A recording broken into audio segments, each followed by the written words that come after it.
அதாவது ஒவ்வொரு கிரக பெயர்ச்சி காலத்திலையும்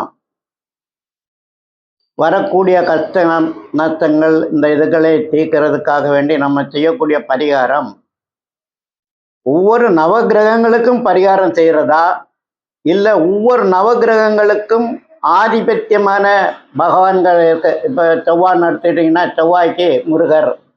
இப்போ இந்த முருகரை வணங்கணுமா இல்லை செவ்வாயை வணங்கணுமா, சுக்கிரனை வணங்கணுமா இல்லை மகாலட்சுமியை வணங்கணுமா, இப்படி நிறைய பேருக்கு நிறைய குழப்பம் வருது.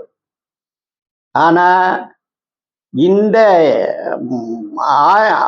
ஆதிபத்தியத்தோடு இருக்கக்கூடிய தேவதைகளை வணங்குறது ரொம்ப ரொம்ப நல்லதுதான். ஆனால் கிரகங்களையும் சேர்த்தே வணங்க வேண்டும்.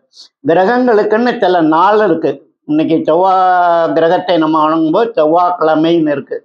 அந்த செவ்வாய்க்கிழமை ஆதிபத்தியமுடைய செவ்வாயினுடைய அதிபதியான முருகரை வணங்க வேண்டும். அப்படிதான் எடுக்கணும். அந்த கிரகத்துக்காக வேண்டி தனியாக இல்லை, அந்த கிழமையிலே முருகரை வழிபட்டால் போதும்.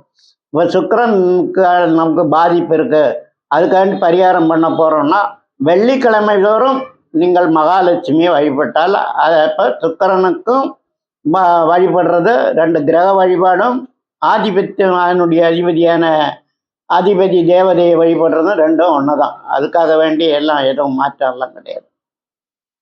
அந்தந்த கிரகங்களுக்குடைய கிழமையில் அதனுடைய பரிகாரங்களை செய்ய வேண்டும்.